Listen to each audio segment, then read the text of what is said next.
안녕하세요. 높은 수준의 정밀한 독해를 통해 제시문을 종합적으로 이해하는 대충 1% 국어입니다. 오늘은 EBS 수능 특강 극스핏 1강 꼭두각시 노름을 현장형 독해로 빠르게 읽어보도록 하겠습니다.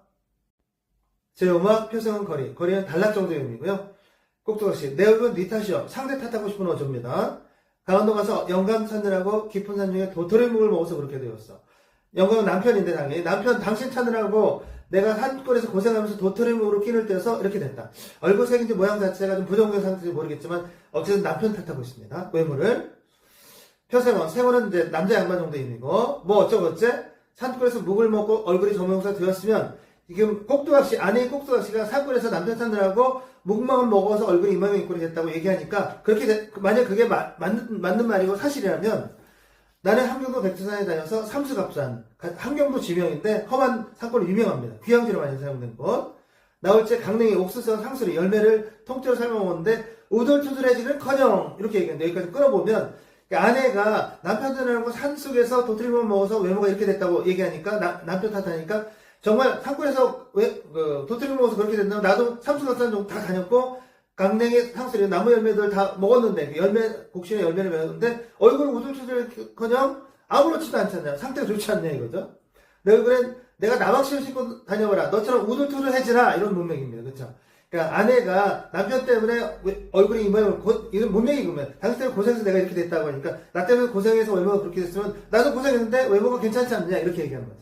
아마 아내 꼭두각시 외모가 좋지 못한 상태 같습니다. 지금 남편 입장에서 해괴망측스러운 요사스러운 게 좀 많다. 왜 네가 못난 걸 내 탓하냐 이거죠. 지금 남편이 사이를 두고 그러나 생각하니 개천에도 용은용이요 집으로 만들어도 신존신존이라. 돌머리집한테 훈계하여 큰 마누라한테 상혼을 시켜보자. 문맥상 큰 마누라는 지금 얘기하고 있는 꼭두각시인데 문맥이 어떻게 잡히냐. 못나도 마누라는 마누라다. 첫째 마누라는 마누라다. 이런 얘기죠. 큰 마누라라고 얘기했습니다. 그렇죠? 이렇게 외모와 관련돼서 얘기하다가 그래도 못나도 내 첫째 마누라인데 지금 문맥상 돌머리집은 두 번째, 세 번째 분 정도 되는 것 같거든요. 처음이나, 그쵸? 홍계야, 잘 타려가지고 인사시켜보자. 뭐 이런 문맥입니다. 여보게 돌머리집을 불러세우고 꼭두각시에 대해 여보 부인, 그러나 저러나 객담, 하찮은 이야기, 쓸데없는 이야기는 그만두고 살아갈 이야기는 합시다. 부인이 어느덧 환갑이 넘고 내가 나이가 아주 많은 상태. 80이 늙어 가난하고 따라서 일점 여력이 술에 없으니 자손이 없는 상태인 것 같습니다. 이런 낭패가 어디 있나. 그러므로 부인도 근심이 되시죠. 갑자기 자손 얘기로 화제를 전환하는데 이런 얘기하는 건 아마 앞에 돌머리집 얘기 나왔죠. 돌머리집 얘기 꺼내려고 하는 것 같습니다. 여러 해포는 1년이 좀 넘는 시간이거든요. 몇 년 만에 만나긴 만났으나 그것 또한 나 역시 근심이요. 요 문맥은 몇 년 만에 만나서 당신에게 원망하는 마음이 아직 크지만 내가 당신 때 얼마나 고생 많이 했냐. 얼굴이 이 모양이 이 꼴이 되고 그래서 앞에서 얘기했었죠. 그것 또한 나 역시 당신에 대한 원망이 크지만 대가 끊기는 건 부인은 내 입장에서도 걱정이다 이거죠. 부인이 많이 그러하니 말했어. 당신 동의해주니 고맙다. 내가 그 전에 작은 집을 하나 얻었어. 문맥상 두 번째 부인이겠죠. 당연히. 대가 끊겼는데 작은 집 얻었다니까 당연한 겁니다. 알고 듣던 중 상쾌한 말이야. 이 말 오해하는 것 같은데 이 형편에 큰 집 작은 집을 어찌가리겠어. 이때 작은 집은 그냥 규모가 작은 집으로 이해한 것 같습니다. 그렇죠? 일차적으로 작은 마누라라는 뜻인데 집을 얻었을 제목 기둥이나 성하면 튼튼한 나무 지었느냐 양지마르고 남양이냐 또 장인들 예전에 된장부터 이게 기본이니까 기본 살림 마련했느냐 묻는 거죠. 꼭두각시는 작은 집이라는 단어를 오해해서 실제 물리적 집으로 이해하고 이렇게 물어보는 것 같습니다. 이게 무슨 소리야? 작은 무슨 장이며 제목은 무슨 제목? 떡줄 놈은 생각도 안 하는데 김치국 먼저 마시네. 이게 실제 집인 줄 아냐? 아니다. 소시를 얻었단 말이야. 둘째 작은 마늘을 얻었단 말이다. 아이고 영감 이게 무슨 소리요? 이날 거 찾아다니면서 아까 몇 년 만에 만났다고 했거든요. 나중에 이런 험한 꼴 두 번째 부인 첩을 보자고 두 번째 부인을 보자고 영감을 내가 찾아주지 않느냐 원망하는 거죠. 잠만 말고 주는 거나 먹고 지내지 나한테 집 얻을 생각하지 말고 그냥 셋이 같이 살자. 그러나 저러나 적어도 큰 마누라여 커도 작은 마누라니 인사나 시키시오. 아마도 이거 신체적 특징 얘기하는 것 같은데 꼭두각시가 키가 작은 것 같습니다. 그렇죠? 적어도 키가 작아도 내가 큰 마누라고 커도 두 번째 돌머리집이 키가 큰 것 같습니다. 작은 마누라니까 인사를 시키시오. 두 번째 부인이 키가 크더라도 작은 마누라 입장이니까 나한테 인사를 와야 되는 거 아니냐. 여보가 돌머리집네 여기 작은 집 소실에 해당됩니다. 법은 법도라세. 법이라는 건 둘째 부인이 첫째 부인한테 인사를 올리는 게 법이다 이거죠. 뭘 말이요? 그 부인한테 인사를 하게 머지않은 자석에 들어도 알겠어. 이런 대사는 극중상을 다 관객도 이해하고 있는 상태에서 마련된 대사 같습니다. 그렇죠? 내가 적어도 용산 3개 돌머리집이라면 장안 안이 다 아는 터인데 내가 장안에서 유명한 미인인데 뭐 이 정도 문명인 것 같습니다. 그래서 외모 비교하는 얘기가 나왔으니까 유명한 표생은기로 가문을 보고 살게 얻은 돈은 없어도 내가 당시 가문이 유명하게 와서 사는데 날더러 작은 집이라 없으니 여겨 두 번째 마누라고 없으니 여겨서 큰 분한테 인사를 하여라 절을 하여라 하니 작골레시댁 문 앞인가 저런 면절이야. 아마 작골레시댁 문은 아마 세력가 권력가 정도가 같습니다. 임금을 모시는 위치니까 가서 뭐 절하고 아부하고 해서 뭔가를 얻어내는 그런 관습이 반영된 표현인 것 같습니다.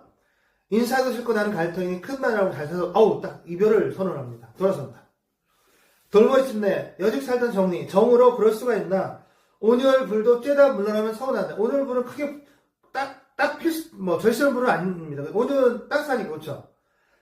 그래도 약간 뭐 그렇게 딱 필요하지 않지만 그래도 없으면 서운하다 이런 얘기는 첫째 부인이 있으니까 이런 표현을 딱 하는 것 같은데 돌려가는 건지 모르겠습니다. 마음을 돌려 인사하게.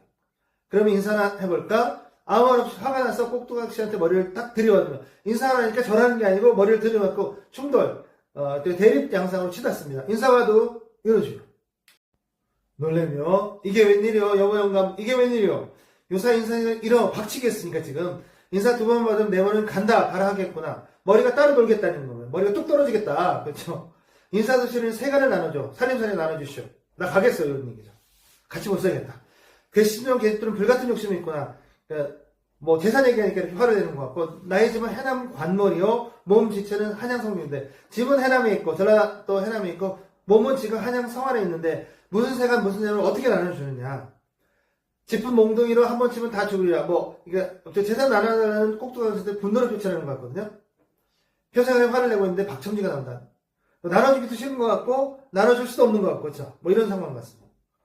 신뢰 말씀이지요. 이오마는 잠시 지내다 보니 남의 집안 문제나 내 몸은 일개 고장으로 모른 채 할 수 없어 물어보니 허물치 마시오. 그러니까 뭐 간섭하긴 그렇지만 내 구장 2장쯤 됩니다. 그렇죠. 네, 구장이십니까? 판결 좀 알려주시오. 제가 해남 사는 표생원으로 부부 이별하고 그간 소실어로 작은 집을 얻어서 이곳에 왔다가 저기선 저 화상은 얼굴을 속되게 이르는 표현인데 주로 어떤 사람이 마음에 안 들 때 이 화상을 그런 표현입니다.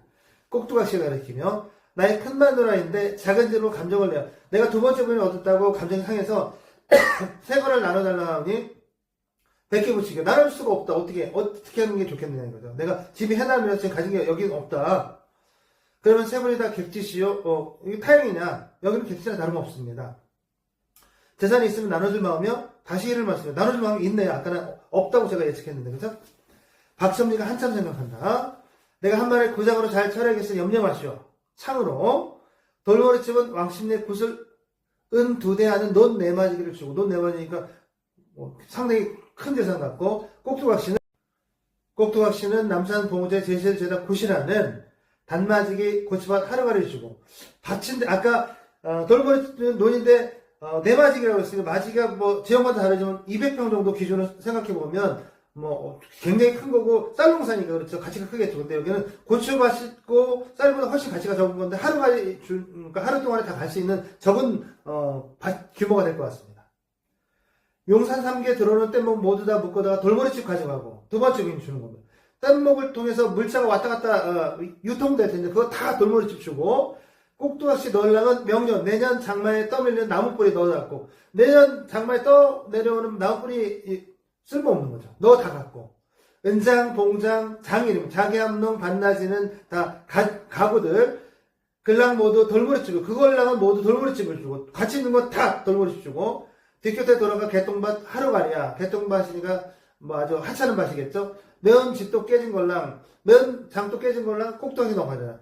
자 보니까 쭉 열거하면서 고부같이 있는 다 돌머리집 주고 예쁜 두 번째 만나 주고 하찮은 거 가치가 없는 거 쓸모없는 거 적은 거 이런 거 있죠. 이런 건 다 첫째 부인 준다는 판결을 내렸거든요. 이게 누가 박첨지 구장인데 그렇죠. 아무래도 요거는 양반전에서 양반에 대한 이중풍자가 이루어지거든요. 가난한 양반이 양반신문을 파는데 파는 과정에서 양반신문질서를 엄격하게 막 부자한테 강요하면서 양반신문에 들어오지 못하게 막 하거든요. 그렇죠? 여기도 좀 비슷한 것 같은데 첨지나 세월이나 이제 양반일 테니까 그렇죠. 양반은 가부장제, 축적제 이런 걸 서로 용인하면서 이렇게 묶여 있겠죠. 그렇죠? 그러니까 아마 첫 번째 부인이 두 번째 부인의 얻은 것에 대한 불만으로 재산분을 요구하자 이에 대해서 불리하게 판결을 내리는 거였습니다. 역시 팔은 안으로 굽는다. 뭐 이런 문맥 같습니다. 꼭두각시 참으로 허허 나는 가네 나 돌아가네 덜덜거리며 다 소망받고 간다는 거. 아무것도 빈털터리로 그 돌아가네 춤추며 나간다.